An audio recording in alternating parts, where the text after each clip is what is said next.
Hello there, and welcome to my little arty corner of YouTube.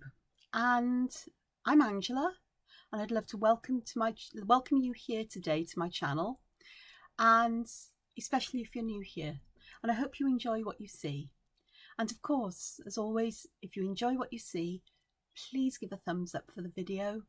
And if you'd like to support the channel, then subscribe. It's free, doesn't cost you anything, and you'll get notifications of when I post new content, which is pretty much every day.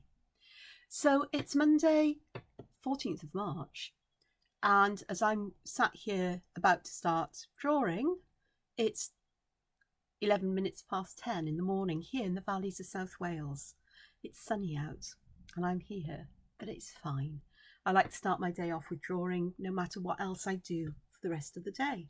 And of course, I'm quite happy to share what I do and to have you join in and perhaps learn some tips and tricks and get some ideas for motifs. So I'm drawing in my A5 sketchbook. It's for those who want to know, it's a Hannah Muller D&S sketchbook. It's a landscape A5 one. The paper is suitable for drawing with pen, pencil, things like that. And you can get away with very light washes of watercolour, not very damp, but not very wet, but just with a damp brush. So you can just about do that. And because the surface it's roughish, it's got a tooth, but it's not too toothy. So it doesn't wreck nibs of fine liners as much. And I'm using a couple of Tombow Fudenasuki pens here. This one is the hard version. It's got a green square on it. This one is actually the soft version on both ends. One end's grey, the other's black. You can't tell from this one, but on these Fudenasuki for the hard, that's a blue square. So, and I do like these because they give me that variation in line. So it's Monday, so I thought I'd share some of my favourite sort of like botanical motifs and just some of them, and just see where we go. There may be variations on a theme of some, and we'll just see what happens. As usual, no plan. So first one that caught my eye from one of my record books, notebooks, visual dictionaries is this one.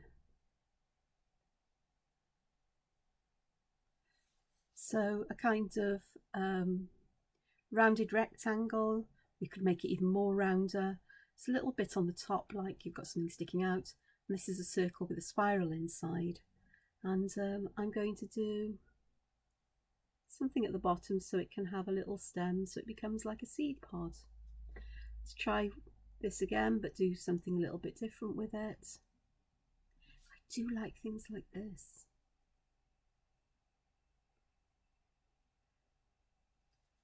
And just pop something in here.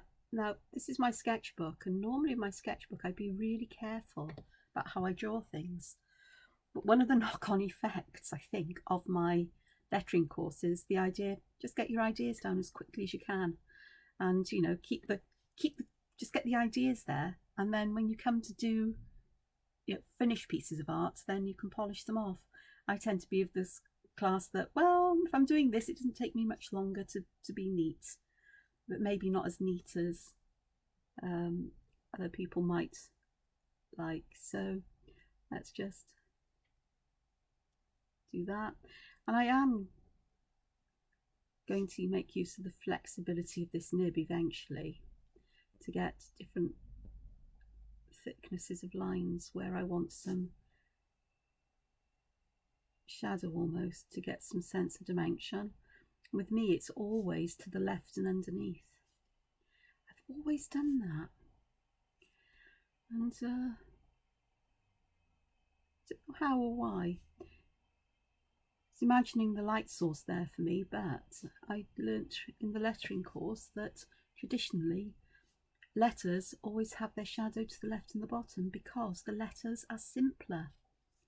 The shapes of letters are simpler, and it's easier to add the, you know, block shadows, drop shadows, cast shadows and so on. Well, cast shadows are a bit different, but yeah. So how about if we turn this into a seed pod like this? This is a lovely new pen.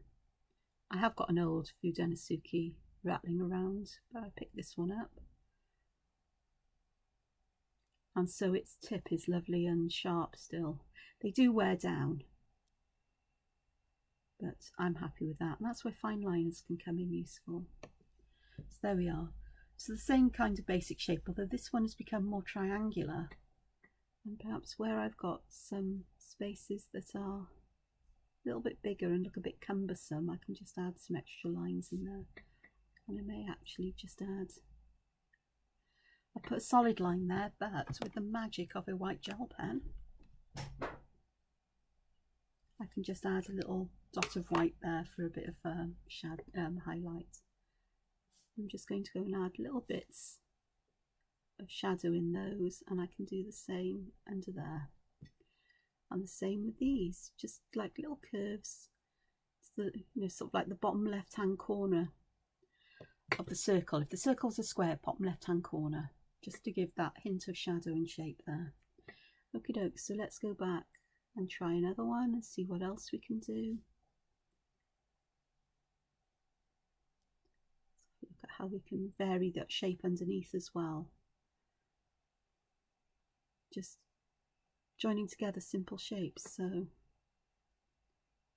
this one, instead of a sort of like a rounded square like here, I have the sides flaring out, so they're wider at the bottom. Okay, and at the top I've put a circle, I've put kind of a leaf shape.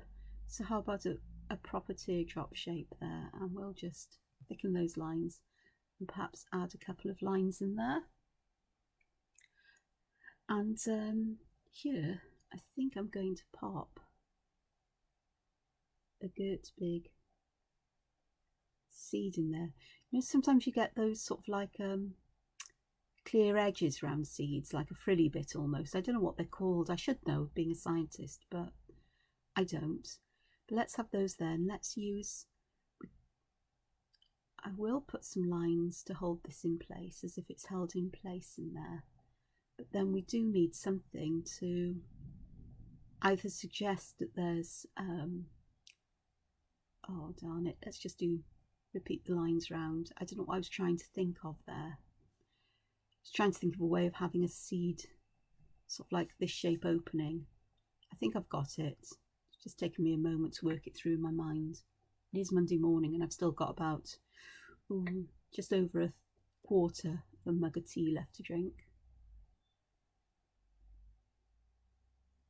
Now this one is just a little bit on the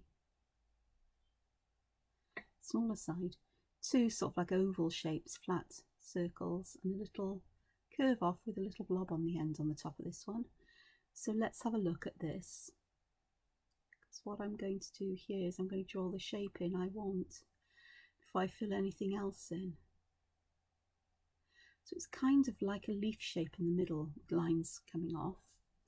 And that means then I could put one big seed in, but I'm going to try to pop a couple of them in,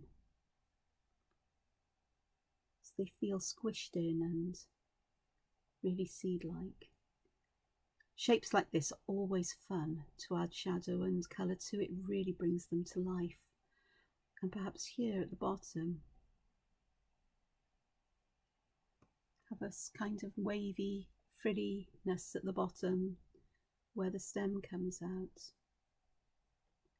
I'm even going to thicken the stem at the top as if it's got a really firm and secure hold on this. For this I could actually, perhaps I'll do another version here. Oh gosh, that one's rather wide.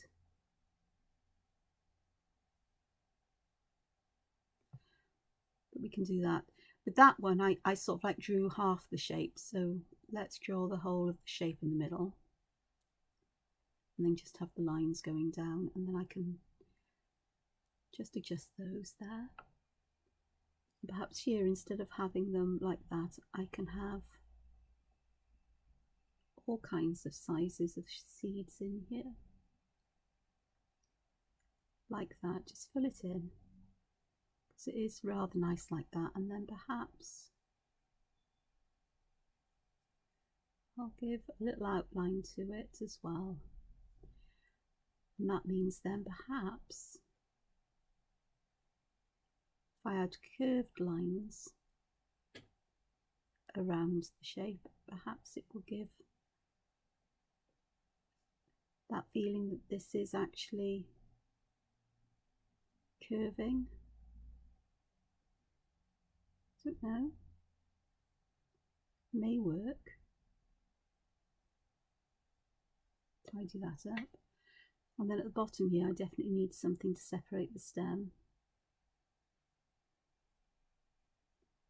So I'm going to do that and just pop my stem in there. Much more busy, but I'm not sure that's my favourite. I liked it before I added those lines around the outside.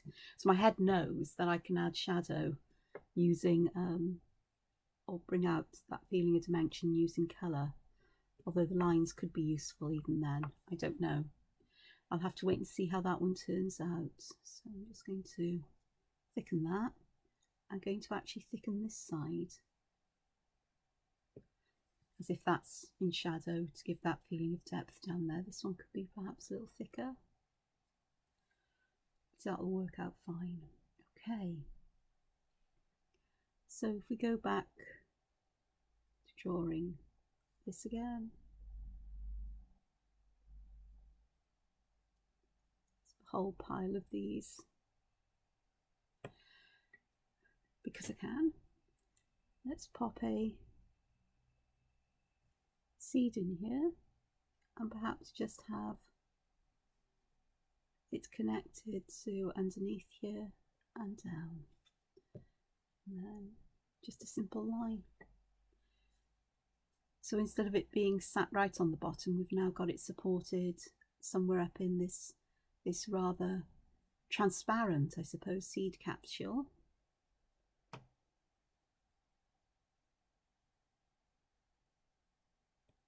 So let me draw another one here. Perhaps put a line there and have some, there's where it connects. So I've just put almost a circle underneath and one here, just to suggest that it's joined, give something, you know, a firm connection there. And again, I'm going to just, instead of using lines, I'm going to use dots as the shadow. And then for this one, is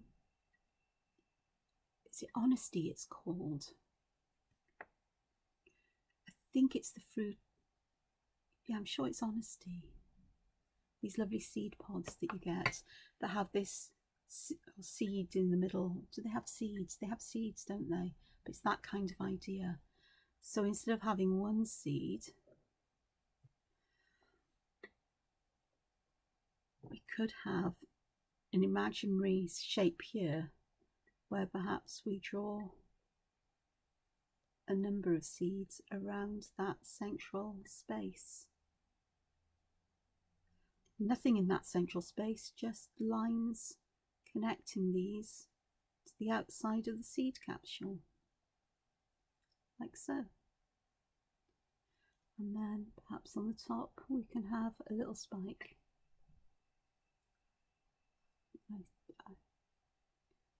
I am going to add an aura on the outside to that because I think that would look quite nice. So that's a different way of approaching that as well.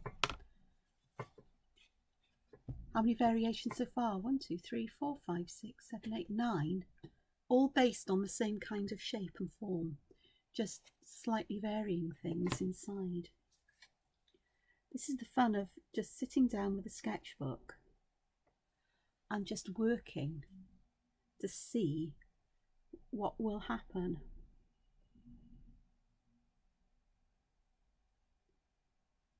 And the sketchbook then is a huge resource to look back on. Some things work out. I'm not so fussed on that one. I think I'd have been better off with this version with just one single seed in the middle. I'm not so fussed on that one either, to be honest. That one's okay, because I like the lines there that give you that feeling of, it gives a better feeling of dimension than this does. I like the simplicity of these, though I think I am tempted with this one just to give that extra edge there, and the same here.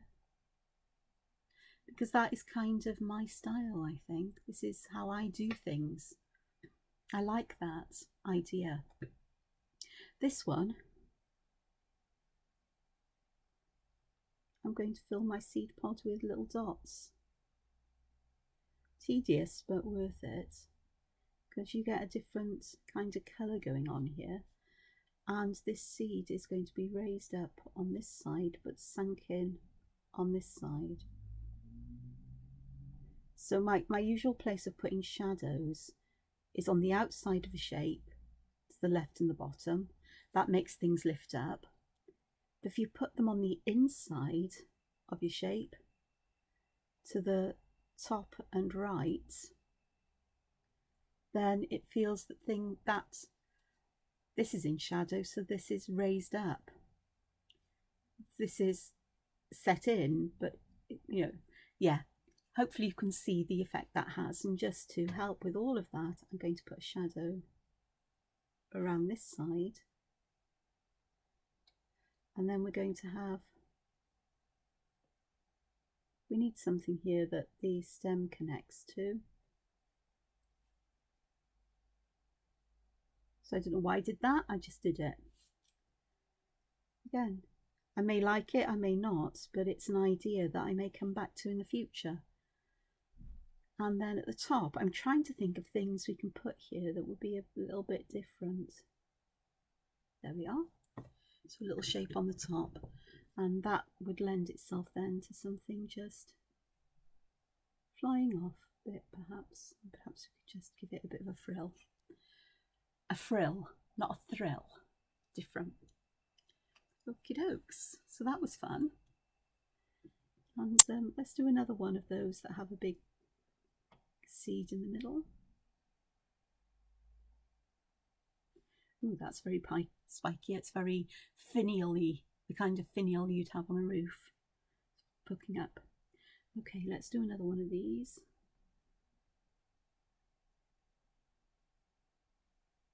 So again, I'm going to put some shadow to the top and the right of this outer section, and then to the left and the bottom on this one.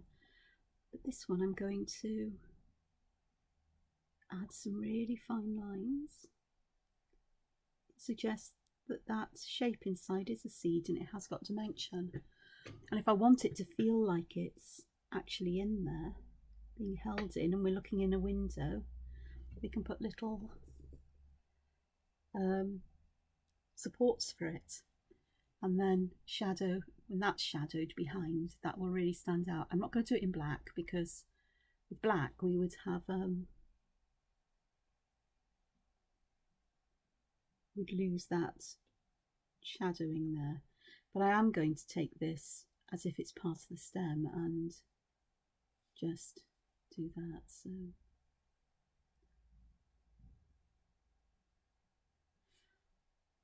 there are times when I can do the shadows first, but don't always. So that's quite fun. Okay, let's have a look here.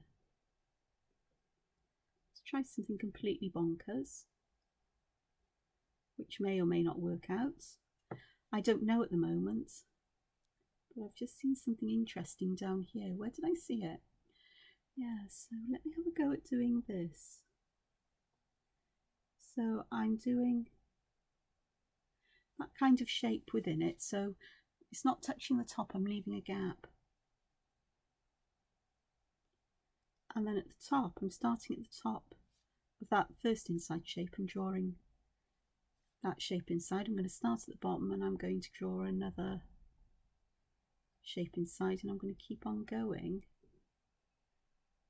until I get down to nothing, or where I can't, or where I'm happy with where it is. I'm happy where that is. And that creates something that is very confusing to look at, but it's almost like we've got layer on layer of things. I'll come back and work that out with some colour, shadow, or other things in a moment. So let's put an upside down tear drop there, and perhaps an upside down teardrop at the bottom, the circle on that the stem can come out from. lines inside makes it feel less like a teardrop and more like some kind of organic support there. Okay, next one. How about if I pop a shape towards the top, like so. Just have one seed in there. But this time I am going to find a way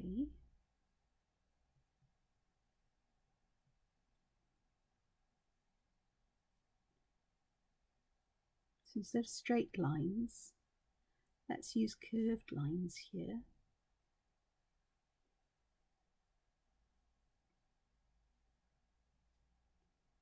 Like so. And then with shadow in this inner part, it will look like it's a hole and we're looking into the top of it.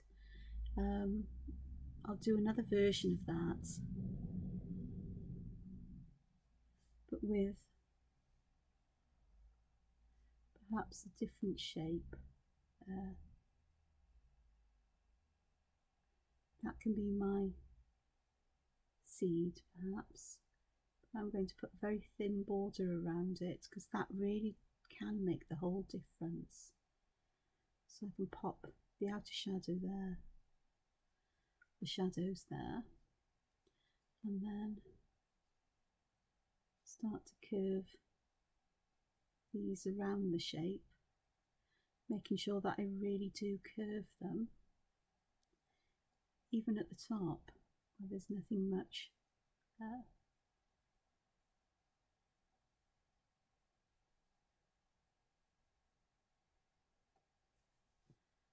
And then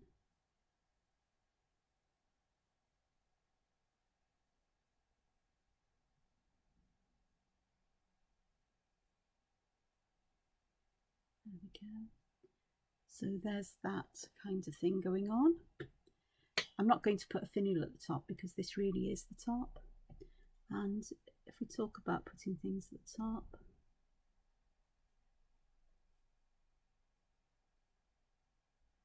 there you go.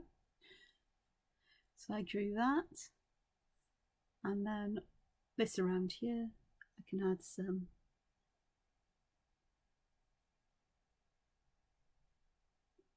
shape here, like so, because who knows in my world what stems come out on flowers or things. We can add this at the top. There's the shadow around this, and then I am going to pop lines in like that to give that sense of, you see where I've put almost a corner in, but about the same levels as it is here, so it gives that feeling that there's almost like a ledge at the top. And again, that's something can be brought out. So that's actually quite fun. I quite like that. So let's do this kind of thing again. So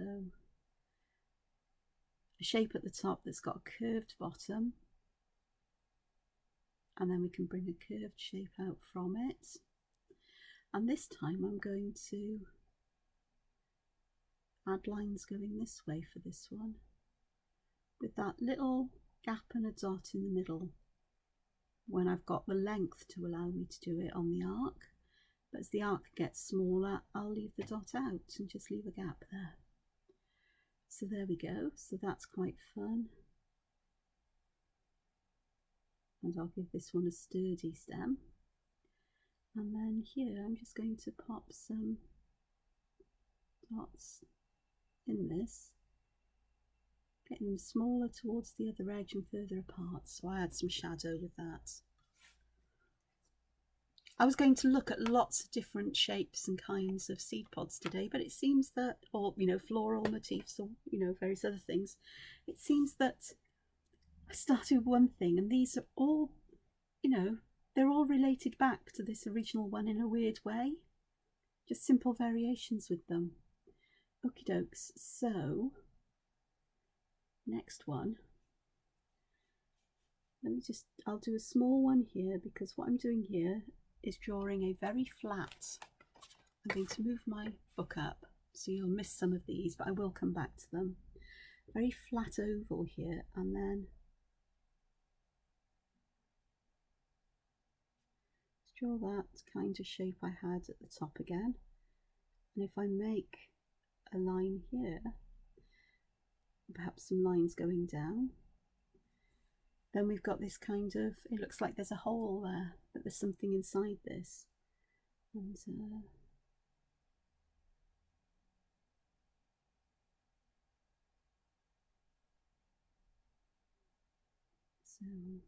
chunky stem for this one. Could have things coming out the top. I could, you know, have almost like you know, fine lines with blobs on the end or whatever, but I'm just going to leave it like that. It's a mystery what might be inside it. There could be some Doodle World creature sleeping in there. Who knows? I don't. And just thinking. So let's do that again, but this time let's give it that kind of feeling. So it's not dissimilar to these in some ways, but it's completely different in a way because of the angle of the shape where I've put it and how I've joined this on. It looks a bit clunky, but it'll be fine. Stem on, because I'm going to, do I want lines going that way or this way? Something else. Perks. Do want something, perhaps I'll just put some dots in this one again. It doesn't feel like it's a window looking into this object, but it could be.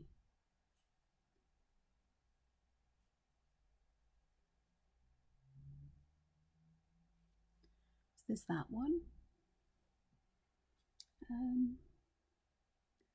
Let's go pretty extreme on this idea and use a complete circle with its, yeah, so with this one I'm going to add shadow at the bottom. Made that a bit thick, but you get the idea. Perhaps some on this side, just a little on that side, just to suggest it does look like we've got something growing inside it, doesn't it? Just a bit. Not so fussed on that now. It's my clumsy handedness.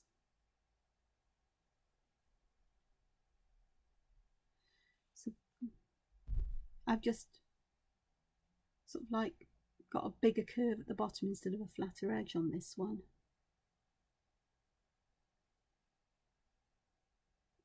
So let's add some like this, and then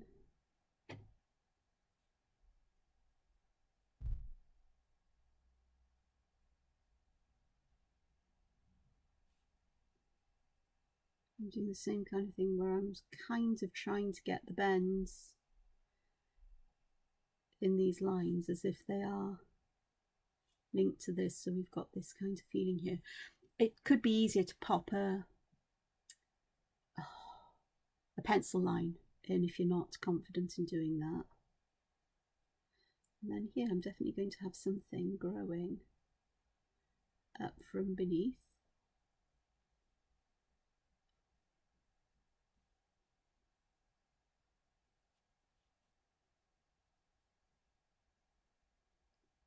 Oops, missed it there. It's fine, like that. And perhaps thickening that side, and then this one, as if it's supported in some weird and wonderful way. And the other thing that we can do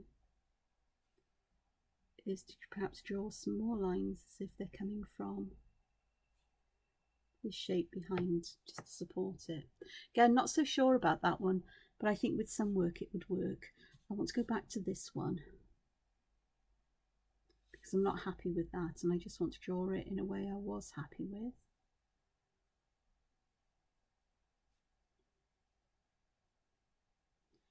It's not a problem if the distance on either side is different or the shape is slightly different. These are meant to be as if they're from the natural world. I actually have no idea if there are any seed pods that are like this, but that doesn't matter really. So that works. That's more like that one was. And perhaps if I pop, there we go, we've popped the shadow at the top, and then it does feel that we've got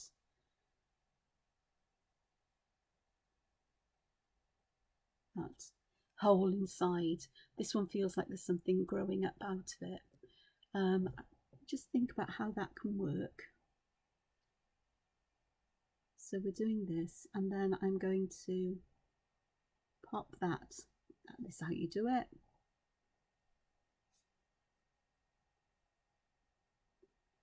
And then we can do it like this.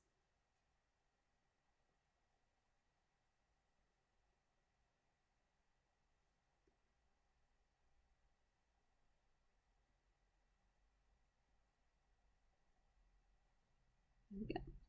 So a bit strange, but interesting. Just moving my book towards me so I can work more easily at it. Yeah. Okay, let's have a look at some couple of other things just to fill the page in.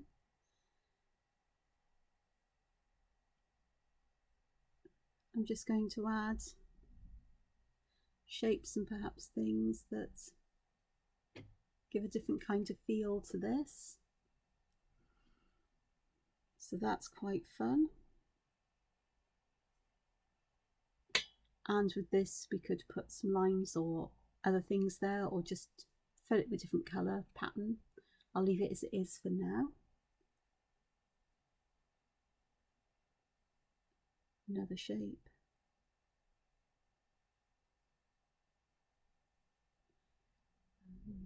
Just a simple at the bottom, and then fill this with some circles. I'm going to keep them mostly at the top though, and have them fading towards the bottom. That's my preference. And perhaps just one more that's very, because I've got some that's shorter than others. I haven't done one that is longer than others, but we can do that.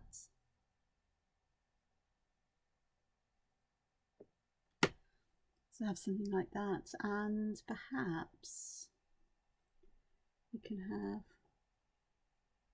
this kind of shape at the bottom, and perhaps with a series of beads or seeds there, or little windows looking in. Put the shadow to that right and left, and we have little windows looking in. And we can enhance that or suggest that more by thickening some lines, adding that. And this then, it could either be cut away as a window, or if we add some shadow to the left, perhaps it suggests that we've got something else going on here. Add some lines just to fill it in as if it's just a different section. So this here would be a little bit thicker, so that.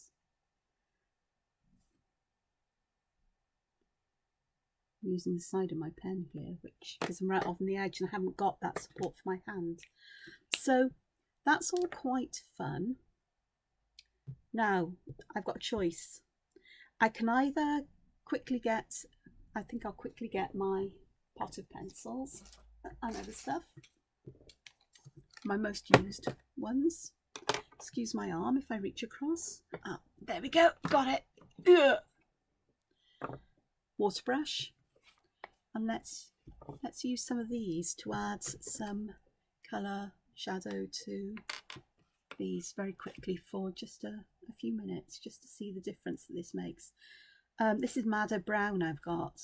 I thought it was sepia I'd picked up, but it's not, it's Madder Brown, so which will actually work quite nicely I think with this. So a little bit there, perhaps a little bit at the bottom behind this, because that would be cast a shadow perhaps. Just fill that in. So instantly that sort of brings that to life. I think I'm a bit washed out here, so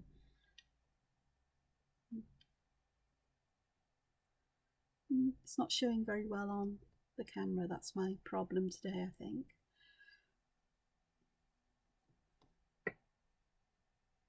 Just add a bit more so it shows up. It's a lot more than I perhaps would want to use, but actually this paper works quite nicely when it's got some water petals on the top.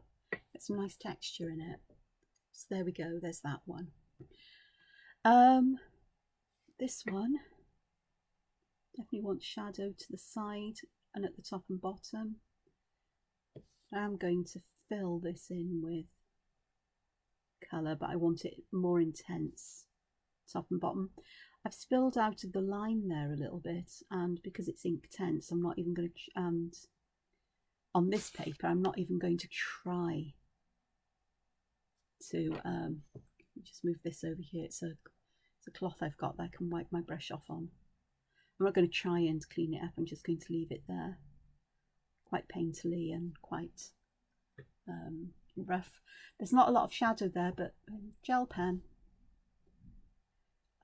This one, pop a bit of shadow underneath that and just fade the colour out around it. Perhaps have a bit more shadow on this side.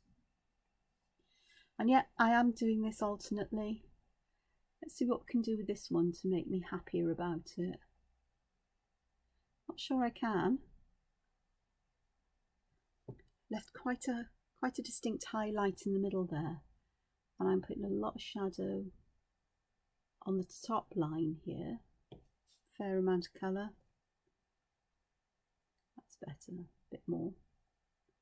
And then on the outside edge, the things that are further away from you when you're adding shadows need to be darker. So this is falling away from me, and this is falling away from me, these sides. So as this falls away, I want to make sure there's shadow there. As this falls away, I want to make sure there's shadow there. And I'm just going to add some shadow to these in here, and perhaps around the edge more than anything. Yeah, I think around the edge would make a bit more sense, because they're really quite small. I could have used a different colour, and I may come back and do that. This one, I'm going to focus on this particular seed, I think. Leave a bit of a highlight there. See if I can just do that.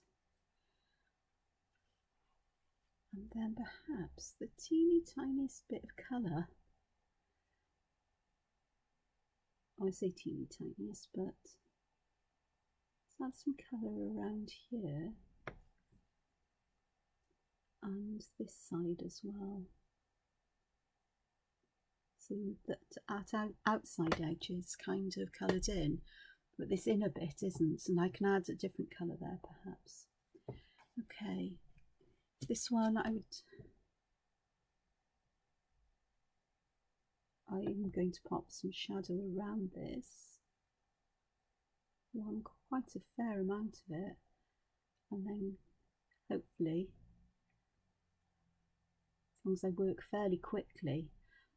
That's the other nice thing about this paper, is if you work quickly you can do certain things, but if you leave, especially with Inktense, if you leave it to dry you can't work it anymore because it becomes permanent. So you have to work quickly, because this paper does dry and absorb the paper quickly, the water quickly. But I think that's quite a good thing, really. You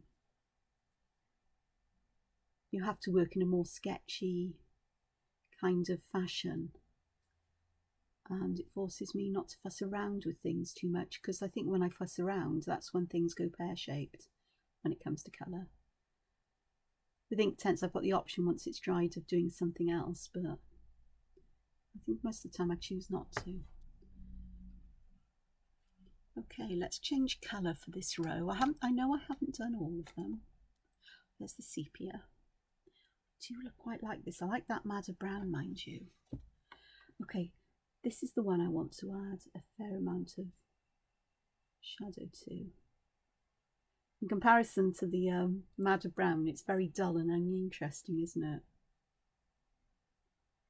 But I quite like it all the same. I think that's quite nice. I'll leave the outside because I can come back with a different colour. So again, this one, I'm going to leave a bit of highlight just there. I'm not putting any colour in it, or I'm trying not to. This is a challenging one because I'm going to pop shadow in there. I'm going to pop a lot of shadow in this section.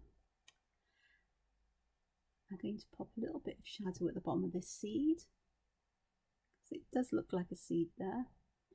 And then for these, I think just a little bit that comes from the top down. And I think this section just needs to be really, really intense in colour.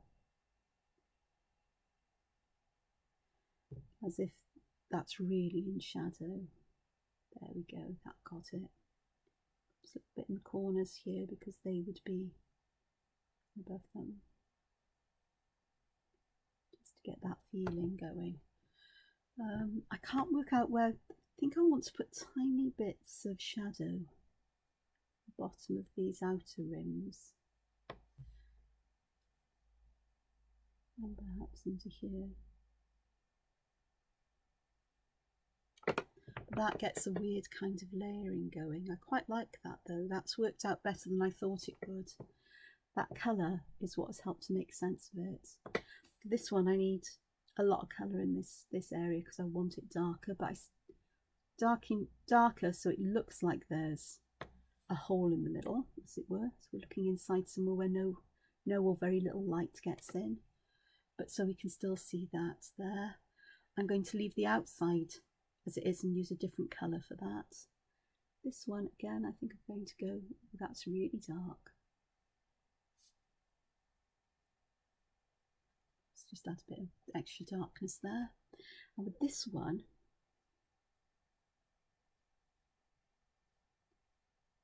even though I might come back with another colour, I can use the sepia to put in the darker shadows and work on the top with another colour.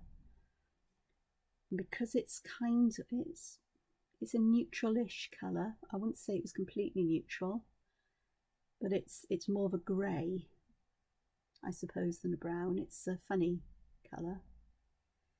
It's a grey brown colour. It comes from the name. It's the name given to the ink that squids exude. Squid ink is sepia.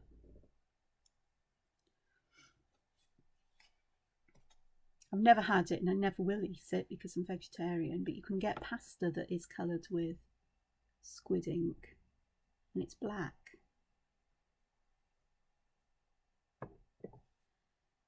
Which is kind of intriguing in its way, but it's not something I particularly would want to imbibe. If you could have it so it's, it's coloured with, vegetable dyes, natural dyes in some way, then perhaps. So just that hint of shadow just starts to give dimension and form to these otherwise flat shapes. The lines help, but this is quite fun to do. It's something I really do enjoy, this playing with shadow and highlight. I really do. Which, of course, if you're a regular here, you will know that. And if you're not a regular, if you're new to the channel, you may not know that. So there's no harm me repeating myself, I guess.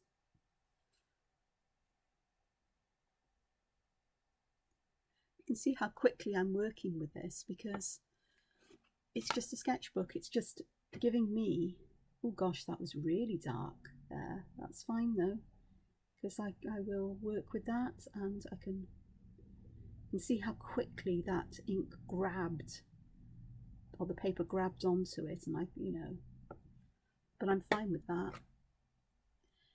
And perhaps just that little bit more is needed on this side, just to darken that side just that little bit. This one, I'm going to add shadow on here where those dots are, and quite try to leave a highlight at the top. And I can pop a shadow around the outside here, perhaps pull it down just a little bit while it's still damp. I need to give my brush a little squeeze to get a little bit more water flowing again, just a little bit. Can't flood this paper, it ruins it, but I think it can take a bit more water than I give it credit for. It's not a watercolour paper, it will pill, but you get an interesting texture with this paper, which is fun. Where it's spilled out the side, I'm just going to, when it's still wet, make a mess. I'll be fine. This one, I'm going to pick quite a bit of this Inktense up, and that is going to be really quite dark in the bottom bits. Don't mind a bit of glow behind it there, but that works quite nicely. And let's pop some shadow around that side and just a bit there, so that, let's put the left side in a greater amount of shadow, and the bottom, left and bottom, and then just a hint over here and round the edge, just to leave a highlight here. Just a little bit here just to add that shadow and pull it down so we get a better highlight. I haven't done anything to these bottom set bits, but again it's going to be shadow to the left. Just cleaning my brush off so I can pull it towards the right, and then a hint along the right of darker. So we get that sparkle or that highlight in the middle as if it's curved. Need that darker. This one I didn't put any dots or anything on because I can give that shadow and highlight with just the brush. Just cleaning it off in between, moving the colour around so I can fade it out that more effectively and leave a highlight. I'm not going to try and fill these in because we've done that, although you could take them as individual stripes and work with a dark at the top, fading down to where the highlight would be the same at the bottom, and fade it up again. Just cleaning my brush off so I can spread that colour out a bit better, remembering to leave a white space in the middle, so that adds a lot of interest there, and it gives a shape in a different way. And if we use a different colour, I'll come back and do that very quickly in a moment, then you get striping going on, striping effect, which is fun. Just have to try and work the highlight into roughly the same space and same size ish in each one, but it's not critical. This one, I'm going to pop a shadow underneath this one, this shape, quite an intense shadow right along the edge, and I'm going to fade it down just a bit to lift that section up, because this is definitely an alien seed pod. Doubt this exists anywhere, but it's just combining pretty shapes that end up, or shapes that are pleasing, that end up looking interesting. And then we will have some shadow on this side, perhaps at the top, because if it's curved, that'll be a little bit further away, and then I can use a damp brush just to blend that out just a little and fade it and so on.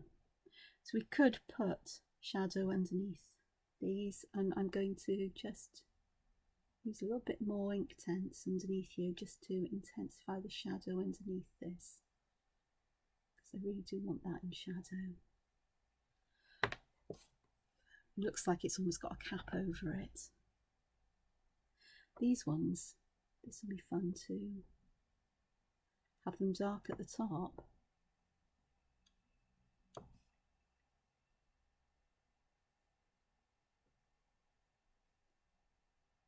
Perhaps, let's see if we can just spread the colour out a little bit.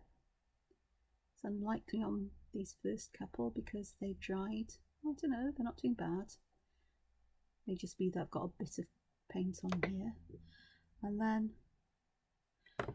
I'm going to turn my book a moment. I'm going to make the bottom of this much darker and fade it up perhaps. And that may have these sort of standing out. It's not going to be a very smooth effect because paper, as in quality of paper, that it's not meant for watercolour, but it gives me the idea of what I could potentially do if I ever use this in a drawing, which of course I could very easily. My problem is I've got so many books to refer to or to look back on.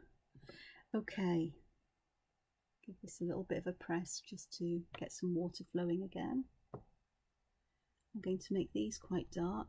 I'm going to make under here quite dark as well.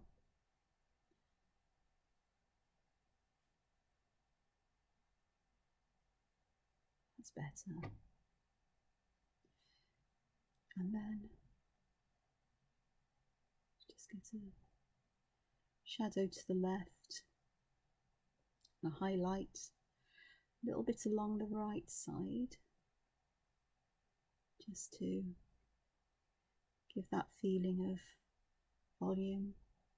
And then here, just there and there. So there's that.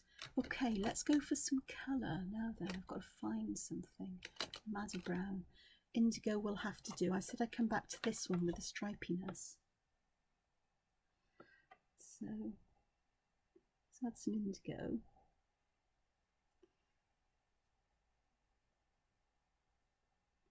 Again, just fading it down and leaving that highlight. Just really simple.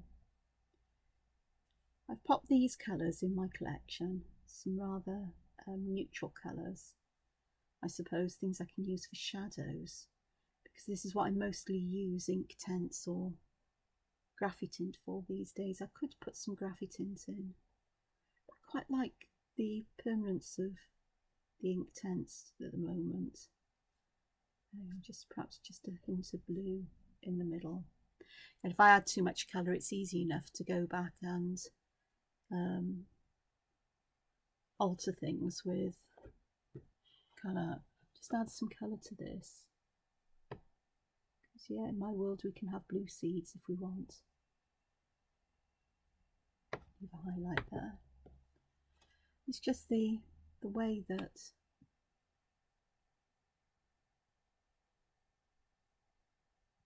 can work. So I'm just adding some of this quickly to some sections that I've left blank. I'm not going to do it all.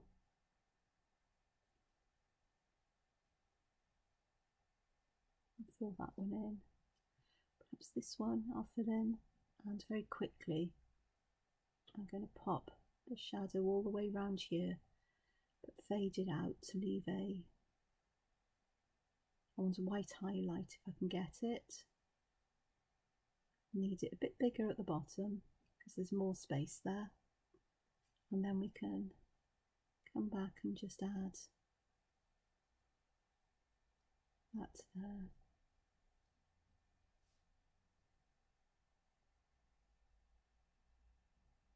That's then, we've got that highlight, just need to spread that blue out there a little bit. Just a hint of a highlight, and that gives that form and that shininess. And I could keep on adding, but I'd be here for a lot longer. I'm already at 54 minutes, oops. I keep trying to keep these videos short in the hope that, you know, there may be people who get put off by the length, but I really do quite enjoy using this. So I hope you've enjoyed this. I hope you'll give some of these designs a go. They're not difficult to do. You can see it really is just one step at a time. And by doing that one step at a time, or that one kind of stroke at a time, that one kind of shape at a time, you gradually build up complexity. Things can look overwhelming if you think, I've got to, where do I start? You start with the outline shape, and then you add one thing at a time. You do one thing. So the most complex one here, the one that looks the most complex, is this one. I started with the outside shape. I put the smaller version of that shape inside, and then I started to draw these one at a time, one inside each other. It looks complex, but it's not so complex when you break it down into steps, and perhaps somebody shows you how it's done if you haven't got the confidence. So I hope you'll give some of these a go. I hope that you will share with me what you do, because I'd love to see it. I always leave a list of where you can find me on social media in the description box below. And of course, if you've enjoyed the video, thumbs up for it, please. If you haven't subscribed, please do. I will be ever so appreciative. And if you have subscribed, thank you so much. And I'll see you again soon. Take care, look after yourselves, and find time to be creative. Bye-bye for now. Bye.